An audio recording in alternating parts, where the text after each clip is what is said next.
বন্ধুরা, সবাইকে শুভ চড়ক আর পাচন গিলামতি সবাইকে শুভেচ্ছা জানাচ্ছি। তো আজকে তো পাচন,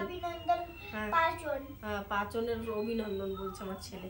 তো আজকে তো পাচন, তো আজকে আমি পাচন রান্না করব। তো দেখুন পাচন রান্না আমি কিভাবে করব। তো প্লিজ আপনারা পুরো ভিডিওটা দেখতে থাকুন। আশা করছি আপনাদের খুব ভালো লাগবে। আর পাচন বানানোর জন্য দেখুন আমি কি সবজি নিয়েছি। প্রথমে তো পাচন বানানোর জন্য আমি নিয়েছি ঝিঙে, বরবটি, থোড়, সজনের ডাঁটা, কুমড়ো, মূলো, বেগুন, দু রকমের বেগুন নিয়েছি, বড় আর ছোট। এটা চিচিঙ্গা, স্কোয়াশ, মিষ্টি আলু, কাঁচা কলা, গাজর, এঁচোড়, শিম, তারপরে কচুর গাঁটি, আলু, আর ওদিকে হচ্ছে একটা হচ্ছে লঙ্কা, লাল টাইপের লঙ্কা আর কি, বড়া খাওয়া লঙ্কাগুলো। তা যে যেরকম সবজি দিতে পারে সে সেরকমই সবজি দেয়। এখানে হচ্ছে কুমড়োর ডোগা, লাউর ডোগা দিলে, এগুলো কিন্তু দিলে খুবই ভালো লাগে। তো ওগুলো এখানে পাওয়া যায় না। তো আমার এখানে দুটো একটা কুমড়ো গাছ আছে, তা ভাবছি ওখান থেকে একটু কুমড়ো ওখান থেকে দুটো একটা শাক তুলে এনে এটার মধ্যে দেবো। তো দিলে কিন্তু খুবই ভালো লাগে। তো ওখান থেকে দুটো একটা শাক তুলে নিয়ে আসি, চলুন। এখানে কুমড়ো শাক হয়েছে, তো এই কুমড়ো শাকই আমি একটু তুলে নেবো ওখান থেকে। কয়েকটা চারা মানে এই কয়েকটা গাছ, ছোট গাছই তুলে নেব। তো এগুলো দিলেও কিন্তু খুব ভালো লাগে। আমি এখানে এই লাগিয়েছিলাম টবের মধ্যে, তো অনেকটা হয়েছে। তো এতটা বেশি হলে তো হবে না, তো একটু কমিয়ে দিই। কয়েকটা কমিয়ে দিলে তাহলে ওর পাচনের টেস্টটাও আসবে আর চারাগুলো একটু বড় হবে। তো দেখুন এতটাই নেব, বাস এতটা থাকুক। তো এতটুকু মানে অল্প একটু দিলেই হলো, মানে খুব বেশি দরকার নেই, অল্প একটু দিলেই হবে। তো আর এই দেখুন সেই ঘোলের স্বাদ কি যেন বলে না, কিসের স্বাদ কিসে মেটায় মনে নেই আমার, ঘোলের স্বাদ অম্বলে মেটায় মনে হয়। তো এইগুলোই দেবো। কুমড়ো গাছ, লাউ ডোগা, কুমড়ো টোগা তো কোথায় পাবো, এই ছোটো চারাগুলোই ওর মধ্যে তুলে দিয়ে দেবো। তো এই শাকটাগুলো সব শুদ্ধ দিয়ে দেবো। তো চলুন এখন সবজিগুলো প্রথম, এই সবজি কাটতে কিন্তু অনেকটা সময় লাগে। তো এই সবজি এখন কাটবো, চলুন। তো দেখুন বন্ধুরা, এই যে কুমড়ো গাছ তো তুলে নিয়ে এসেছি, কুমড়ো শাকগুলোকে। তো এবারে এই যে সব সবজিগুলো কেটে নেবো। তো প্রথমে যেটা কাটবো সেটা হচ্ছে এঁচোড়টা কেটে, সব সবজি কেটে আমি একই সঙ্গে রাখবো, কিন্তু এঁচোড়টা একটু আলাদা কাটবো। তো এঁচোড়টা আলাদা কাটার কারণ হচ্ছে একসঙ্গে দিলে না এটা একটু সেদ্ধ একটু কম হতে লাগে। আর এখানকার আচ্ছা, এঁচোড়ে আঠা থাকে, হ্যাঁ। তো বন্ধুরা,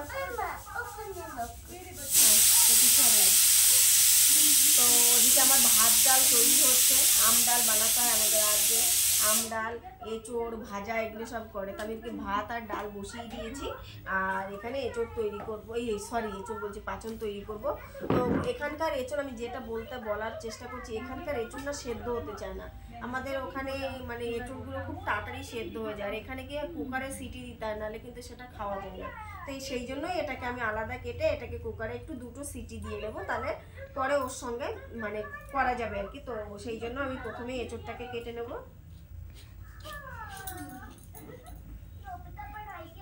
আমার কাছে আর বড় বটি নেই, আর এখানে বটিও পাওয়া যায় না। এটা কলকাতা থেকে এনেছিলাম একবার, তাও ব্যাগের মধ্যে করে লুকিয়ে। তো দেখুন তেল নিয়ে তো বাবু, সরষের তেল আমি ভুলে গেলাম, হাতে লাগাবো, নাহলে আঠা তো। তো এঁচোড়টা প্রথমে কেটে আলাদা করে নেবো, আর সব সবজিগুলো কিন্তু আলাদা কাটবো, একই সঙ্গে কাটবো, খালি এঁচোড়টা আলাদা। ও তাড়াতাড়ি নিয়ে আয়, তেলের বোতল ধরে নিয়ে চলে এসেছে। তো এঁচোড় কাটার সময় কিন্তু প্লিজ বন্ধুরা আপনারা কিন্তু মানে তেলটা লাগিয়ে নেবেন, না হলে কিন্তু মানে সব দেখুন বন্ধুরা, তেল লাগিয়ে নিচ্ছি হাতে। এবার এঁচোড়টা কেটে নেবো। আমার মনেই ছিল না, নাহলে এই হাতে আঠাটা লেগে যায়, আর তেল লাগিয়ে নিলে কিন্তু হাতে আঠাটা লাগে না।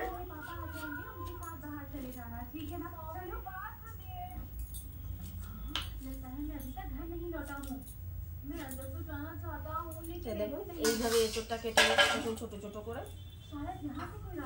এখানে এঁচোড় কত করে কেজি জানেন? 80 টাকা করে, 80 টাকা করে কেজি। তো আমি এই এঁচোড়টাই কিনে নিয়ে এসেছি 40 টাকা দিয়ে। তাও তো ভালো পাওয়া যায় না। প্রথমে এঁচোড়টা কেটে নিই।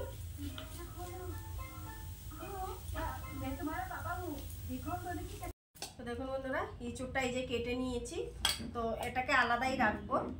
আর এবার আমি সব সবজিগুলো কিন্তু সবই কিন্তু একই সঙ্গে কেটে নেব, একসঙ্গেই রাখবো। এই বড় গামলাটা নিয়েছি, তো এই গামলার মধ্যেই রেখে দেবো। তো প্রথমে দেখুন বরবটিগুলো কেটে নিচ্ছি। এটাতে আপনারা যত রকমের সবজি দিতে পারেন দেওয়া যায়, কোনো সবজিতে বাধা নেই। শুধু এই ফুলকপি এগুলো দেওয়া যায় না, ফুলকপিটা ভালো লাগে না এর সঙ্গে। তো এটা বরবটি দিয়ে দিচ্ছি। একটু বড় কাটবো, মানে একদম ছোট ছোট নয়, একটু লম্বা, এতটা লম্বা করে কাটবো। আর পরিমাণটা অনেকটাই বানাচ্ছি, কেননা এখানকার আমার চেনা পরিচিত আছে, তাদেরকে একটু একটু দেবো। তো সবাইকে একটু একটু দিতে গেলে তো কিছুটা তো পরিমাণ বানাতে হয়। আর দেখুন এখানে থোড় কিন্তু এটাতে থোড় এঁচোড় এগুলো কিন্তু মানে লাগে, এগুলো দিলেই কিন্তু পাচনটা খুবই ভালো হয়। এই থোড়টাকে দেখুন, এই থোড়টা হচ্ছে 20 টাকা নিয়েছে একটুখানি থোড়, কিন্তু তাও ভালো, 20 টাকা নিলেও পাওয়া যাচ্ছে এখানে।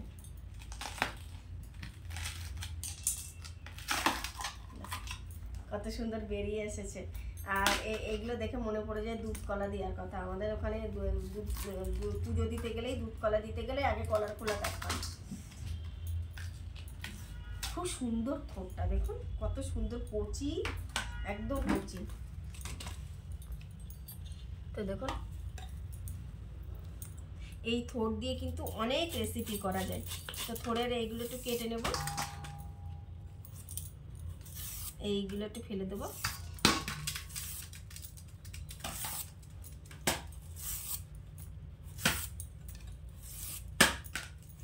বাবু ওরকম করো না। তো এটা এইভাবে মাঝখান থেকে কেটে নিয়ে একদম কুচাবো, তো এইভাবে এইভাবে কেটে নেব, এরকম এরকম ছোট ছোট করে। এইভাবেই কিন্তু সব সবজিগুলো, মানে এত সবজি কাটটা দেখাতে গেলে কিন্তু অনেকটা সময় লেগে যাবে।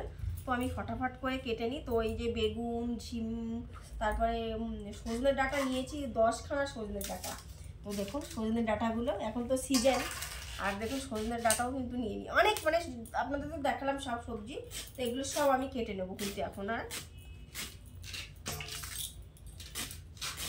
তো দেখুন বন্ধুরা, এই যে সব সবজিগুলো কাটা হয়ে গেছে। আর পুরো দেখুন জায়গার অবস্থা দেখুন, আর সবজি দেখুন এক গামলা হয়েছে। আমার বাসন কিন্তু ছোট আছে, কি করে হবে কিনা জানি না, দেখছি, না হলে দুবার করতে হবে। তো বড় কড়াই আছে, তো ওটা তো ওই বড়, এখানে তো আমাদের তো অতটা বড় অনুষ্ঠান হয় না। তো বাড়িতে হলে তো সেই বড় বড় কড়াই টড়াই থাকে, অনুষ্ঠান হয়, বড় বড় কড়াই থাকে। আমার কাছে আছে মোটামুটি, তো দেখি কতটুকু হয়। তো চলুন প্রথমে এগুলোকে ধুয়ে নেবো, সবজিগুলোকে সব এখানে ধুয়ে নিচ্ছি।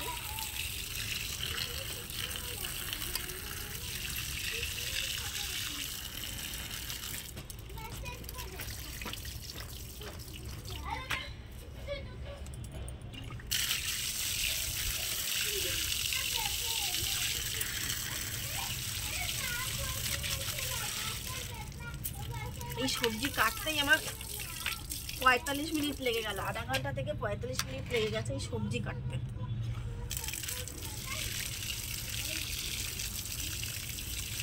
দেখুন সবজিগুলো ধোয়া হয়ে গেছে।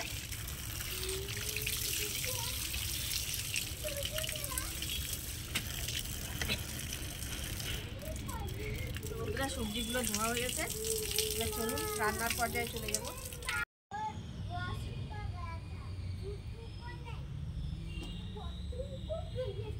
সবজিগুলো তো ধুয়ে এনেছি, আর এখানে যে এঁচোড়টা আমি কেটে রেখেছিলাম, তো সেটাকেও খুব ভালো করে ধুয়ে নিয়েছি। তো এটা প্রেশার কুকারে, আমি বলেছিলাম যে প্রেশার কুকারে সেদ্ধ করে নেবো। তো প্রেশার কুকারে এটার মধ্যে একটু সেদ্ধ করে নেবো। তো তার জন্যে একটু জল দিয়ে দিচ্ছি, আর একটু নুন আর হলুদ দিয়ে দেবো। তো দেখুন বন্ধুরা, এবারে এর মধ্যে একটু নুন আর একটু হলুদ দিয়ে দেবো এঁচোড়টার মধ্যে। তো দিয়ে দিচ্ছি একটু অল্প একটু নুন, আর দিয়ে দিচ্ছি হলুদ। তো প্রেশার কুকারের ঢাকনাটা আমি লাগিয়ে দিয়েছি। তো এবার এটাকে 2টো সিটি দিয়ে আমি সেদ্ধ করে নেব। আর এখানে আমি দেখুন একটা বড় গামলা বসিয়ে দিয়েছি। তো এটার মধ্যেই প্রথমে দিয়ে দেবো আমি। তো দেখুন বন্ধুরা এখানে একটা মানে বাসন বসিয়ে দিয়েছি, তো এর মধ্যে অল্প একটু সর্ষের তেল আমি দিয়ে দিলাম। তো তেলটাকে একটু গরম হতে দেব। তো দেখুন বন্ধুরা তেলটা গরম হয়ে গেছে। এবার তেলের মধ্যে এই সবজিগুলোকে সব আমি দিয়ে দেবো, কিছু কিন্তু দিচ্ছি না ফোড়নে, শুধু এই সবজিগুলোকে আমি দিয়ে দেবো।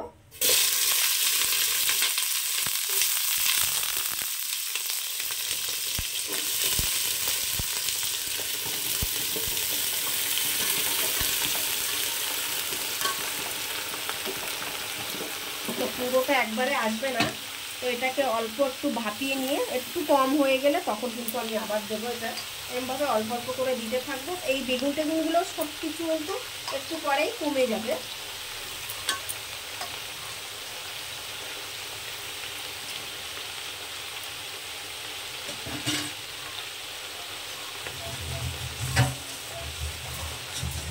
এখন বন্ধুরা কিছুটা সবজি দিয়ে দিয়েছি, এবার একটু নাড়িয়ে দেবো আমি।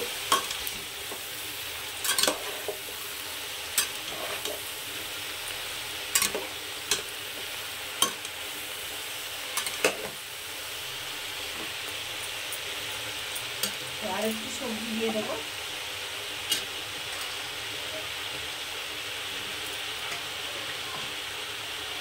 বন্ধুরা সব সবজিগুলো দিয়ে দিয়েছি। এবার এর মধ্যে আমি একটু নুন দিয়ে দেবো। তো নুন দিয়ে দিলে কী হবে, কমে যাবে, তাড়াতাড়ি কমে যাবে আর সেদ্ধটা খুব তাড়াতাড়ি হয়ে যাবে। তো পরিমাণ মতো নুন আমি দিয়ে দিচ্ছি।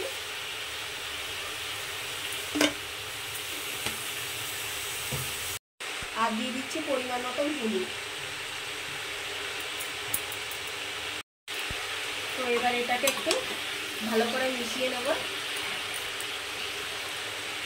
দেখুন বন্ধুরা এঁচোড়টা সেদ্ধ হয়ে গেছে আর গ্যাসটাকে আমি অফ করে দিয়েছি। আর এইটাকে আমি এখন ঢাকনা দিয়ে ঢেকে এটাকে একদম সেদ্ধ করে নেব। আর কিন্তু কিছু দেবো না।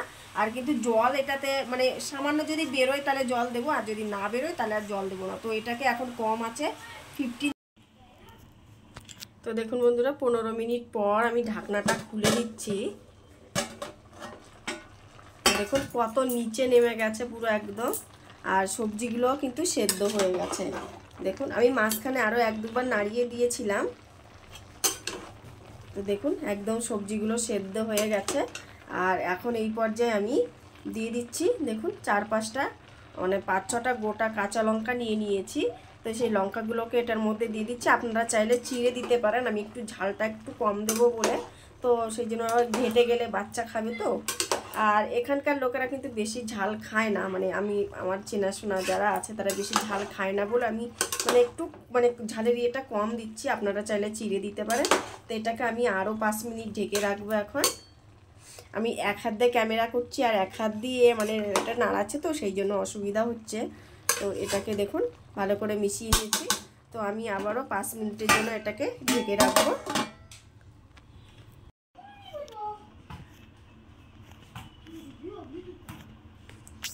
তো দেখুন বন্ধুরা 5 মিনিট পর আমি ঢাকনাটা খুলে দিচ্ছি। দেখুন কত সবজি হয়েছিল, এক গাবলা সবজি সেখানে কমে কতটুকু হয়ে গেছে। তো দেখুন বন্ধুরা সব সবজি কিন্তু সেদ্ধ হয়ে গেছে। তো এবার কিন্তু আমি এটাকে বন্ধ করে দেবো। তো দেখুন গ্যাসটাকে এবার আমি বন্ধ করে দিয়েছি। আর এবার আমি কিছুটা মশলা রেডি করে নেব। তো এটাকে ঢাকা থাকুক এইভাবে। তো এখন আমি কিছুটা মশলা রেডি করব। বন্ধুরা ওদিকে তো সবজি সেদ্ধ হয়ে গেছে। আর এখানে দেখুন আমি একটা জার নিয়ে নিয়েছি। তো এখানে আমি একটা কিছু মশলা রেডি করে নেব। তো দেখুন আমি কয়েকটা লং নিয়ে নিয়েছি, একটু রাঁধুনি, একটু গোটা জিরে, একটু আদা আর কয়েকটা গোলমরিচ।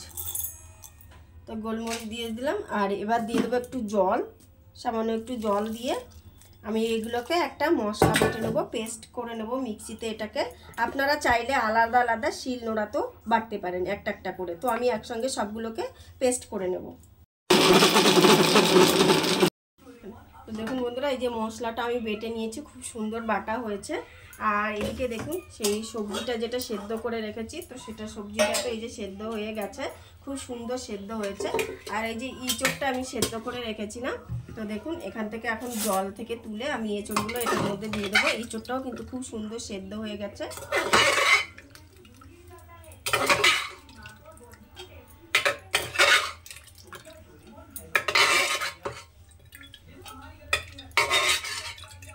তো দেখুন এঁচড়টাও দিয়ে দিয়েছি, খুব সুন্দর এর সঙ্গে মিশে গেছে। দেখুন এবার এর সঙ্গে এগুলো তো খুব ভালো করে মিশিয়ে নেব।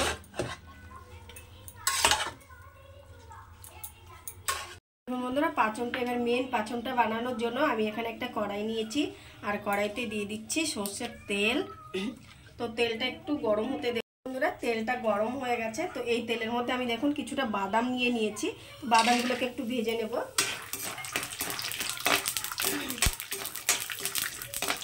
সুন্দর লাল লাল করে ভেজে নেব। বাদামটা একটু কম আছে, একটু মানে কম আঁচ করে ভেজে নিলে তাহলে কিন্তু বাদামটা খুব সুন্দর ভাজা হয়, আর ভেতর পর্যন্ত ভাজা হয়ে যায়।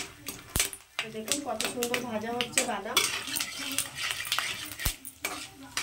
এতে চাইলে আপনারা মানে কালো ছোলা আর হচ্ছে কারা শিমের দানাও দিতে পারেন। তো আমার ছোলাটা ভেজাতে মনে ছিল না, আর শিমের দানাটা আমার কাছে নেই, তো তার জন্য দিতে পারলাম না। তো আমি এখন বাদামটাকে খুব সুন্দর করে ভেজে নেব।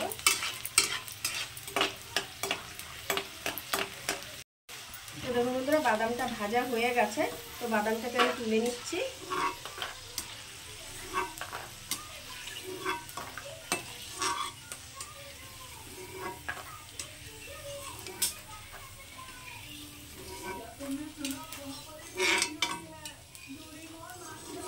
তো দেখুন বাদামটা তুলে নিয়েছি, আর এখানে দেখুন আমি কিছুটা নারকোল কুচিয়ে নিয়েছি, তো সেই নারকোলটাকেও এখন ভেজে নেব। নারকোলটাকেও একটু লাল লাল করে ভেজে নেব।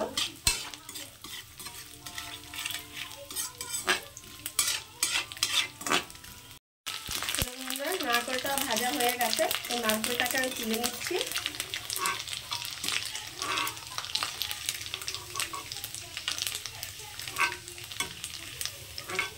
তো দেখুন বন্ধুরা নারকোলটাও তুলে নিয়েছি, আর এই যে দেখুন নারকোল আর বাদামটা ভেজে নিয়েছি, কত সুন্দর দেখতে লাগছে।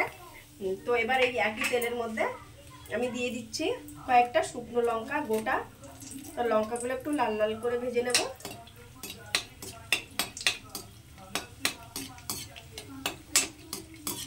দিয়ে দিচ্ছি তেজপাতা,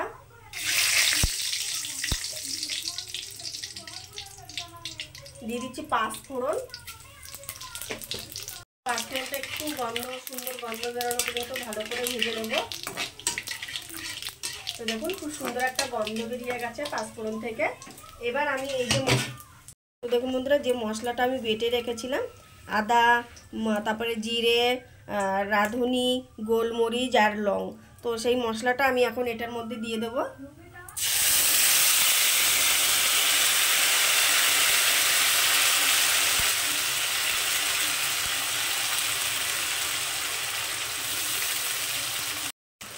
তো দেখুন বন্ধুরা মশলাটা দিয়ে দিয়েছি, এবার এটাকে খুব সুন্দর করে একটু কষিয়ে নেব মশলাটাকে।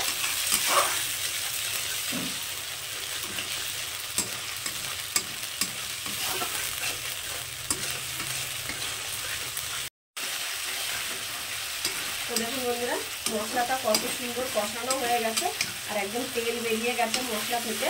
তো এখন আমি এই পর্যায়ে যে সবজিটা আমি সেদ্ধ করে রেখেছিলাম, তো সেই সবজিটাকে দিয়ে দিচ্ছি ঢেলে।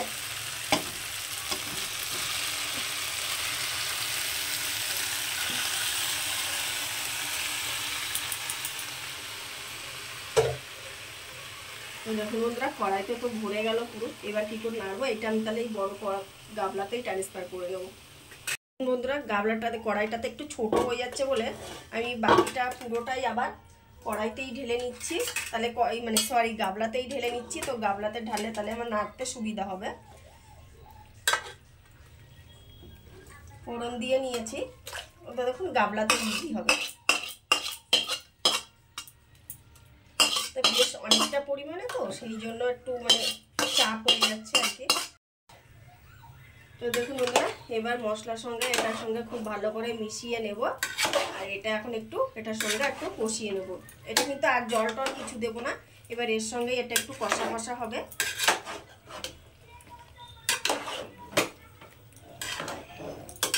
তো তো খুব ভালো করে এটাকে এখন আমি এটার সঙ্গে খুব ভালো করে মিশিয়ে নেব। তো দেখুন বন্ধুরা, সবজিটা এর সঙ্গে খুব ভালো করে কষিয়ে নিয়েছি, 10 মিনিট ধরে কষিয়ে নিলাম। তো এখন আমি এটার মধ্যে যে বাদামটা ভেজে রেখেছিলাম, বাদাম আর নারকেলটা, তো সেটাকে দিয়ে দিচ্ছি।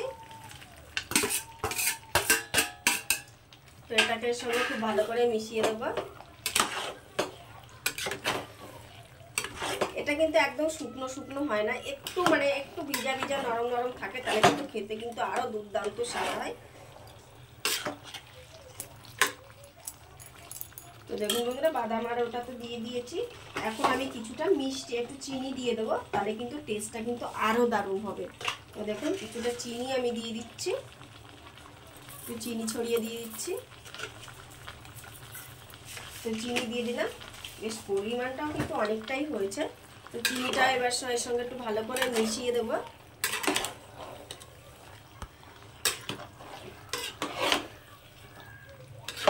দেখুন বন্ধুরা, চিনি টিনি সব মিশিয়ে দিয়েছি। এবার তো পাঁচনটা হয়েই গেছে, কিন্তু আমি এই সব কিছু দেওয়ার পরে একটু 2 মিনিটের জন্য একটু কম আছে এটাকে ঢাকনা দিয়ে ঢেকে রাখছি। তাহলে মানে বাদামের ফ্লেভারটা, গন্ধ বা তার নারকেলের ফ্লেভারটা, চিনিটা সব একসঙ্গে সবজিগুলোর সঙ্গে মিশবে। তো তার জন্য আমি 2 মিনিটের জন্য এটাকে কম আছে একটু রেখে দিচ্ছি। 2 মিনিট পর আমি ঢাকনাটা খুলে দিচ্ছি। তো দেখুন তৈরি হয়ে গেছে আজকে চৈত্র সংক্রান্তির পাঁচন। তো দেখুন আমি কিন্তু আর শুকাবো না এটাকে, তো আর শুকালে কিন্তু বেশি ভালো লাগবে না, তো গ্যাসটাকে আমি কিন্তু এখন অফ করে দিচ্ছি। তো বন্ধুরা দেখুন তৈরি হয়ে গেছে পাঁচন। তো এখন মেয়েকে দিয়ে আর ছেলেকে দিয়ে একটু টেস্ট করাবো, তো ওরা খেয়ে বলবে কেমন হয়েছে। তো দেখুন বন্ধুরা, এবার মেয়েকে দেখুন নামিয়ে ফেলেছি গ্যাস থেকে এটাকে। তো ছেলেকে আর মেয়েকে দেবো, ওরা দুজনে একটু খেয়ে বলবে। মেয়ে বলতো ওকে ইঁচড়টা বেশি করে দিতে, তো দেখি কতটা ইঁচড় ওঠে ওর জন্য, ওর ইঁচড়টা খুব পছন্দ। তো দেখি ছেলে আর মেয়ে খাক, খেয়ে বলবে আপনাদের কেমন হয়েছে। তো দেখুন বন্ধুরা, 2 ভাই বোনকে দিয়েছি পাঁচন। পিতিকা ছেলেটা দেখুন চাটছে, আর তোমাদের দাদা ভাই তো বাড়িতে নেই, তো ও থাকলে তো খাওয়ার জন্য পাগল হয়ে যেত, তা ও এসে রাত্রে এসে খাবে। তো কেমন হয়েছে? হ্যাঁ ভালো। বাবু খেয়ে বলো। ও এখনো খাওনি? তুমি খেয়েছো কোনোদিন পাঁচন? কবে কবে? পয়লা বৈশাখে। পয়লা বৈশাখে পাঁচন খেয়েছে? পয়লা বৈশাখে গরম গরম। তুমি কি খাচ্ছ? ওটা ডাটা? আচ্ছা, তোমার ডাটা পছন্দ আর দিদির এঁচোড়। প্রীতিকা বন্ধুদেরকে বল কেমন হয়েছে একটু। খুব ভালো, আপনারা ট্রাই করে খাবেন। হ্যাঁ, আপনারা ট্রাই করে খাবেন। বন্ধুরা এবার আমি খাচ্ছি পাঁচন। তো আর মেয়েটা দেখুন চাটছে, দারুণ হয়েছে, দারুণ পাঁচন। এইভাবে একবার খেলুন। আমার বিয়ের আগে কোনোদিন পাঁচন খাইনি। শ্বশুরবাড়ি বিয়ের পরে শ্বশুরবাড়িতে এসে, তো শ্বশুরবাড়িতেই এই পাঁচনটা রান্না হয়। তো তখন থেকেই আমি 1-2 বার দেখেছি, তখন থেকে ওই শিখেছি যেটুকু, তো সেইভাবে বানি। আমার শ্বশুর শাশুড়ি খুব ভালো পাঁচন তৈরি করে, আর এরকম বড় উঠোনের মাঝখানে বড় উনুন করে বড় কড়াইতে রান্না করে সবাইকে দেয়। তো সেইভাবে বানিয়েছি, চেষ্টা করেছি। তো ওদের মতন হয়তো হবে না, তো আমি আমার মতন করে চেষ্টা করেছি, কিন্তু ভালো হয়েছে। তো আপনারা এইভাবে বানান, সত্যি বলছি খুব ভালো লাগবে। আর সবাইকে চৈত্র সংক্রান্তির শুভেচ্ছা, অভিনন্দন। আর পাঁচন খান। আর কাদের কাদের পাঁচন খেতে হয় দেখুন। দেখুন আর একটা কী করছে দেখুন, কাড়াকাড়ি করছে। তারা খাবি তো তারা। তো এভাবে পাঁচন বানিয়ে খান। আর আজকের এই রেসিপিটা আপনাদের কেমন লাগলো অবশ্যই করে কমেন্টে জানাবেন। আর ভালো লাগলে প্লিজ একটা লাইক করবেন। তো পুরো ভিডিওটা দেখার জন্য আপনাদের অনেক অনেক ধন্যবাদ। থ্যাংক ইউ, নমস্কার। দেখুন ডাটা খেয়েই যাচ্ছে, ডাটা ডাটা খাচ্ছে। এটা বদ। আরেকটা ডাটা দিই, খালি ডাটা খেলে হবে? আরেকটা ডাটা দেবো? আর আছে এতে ডাটা? না ডাটা নিয়ে আসি, দাঁড়া এখানে নেই। একটা লঙ্কা দেবো? লঙ্কা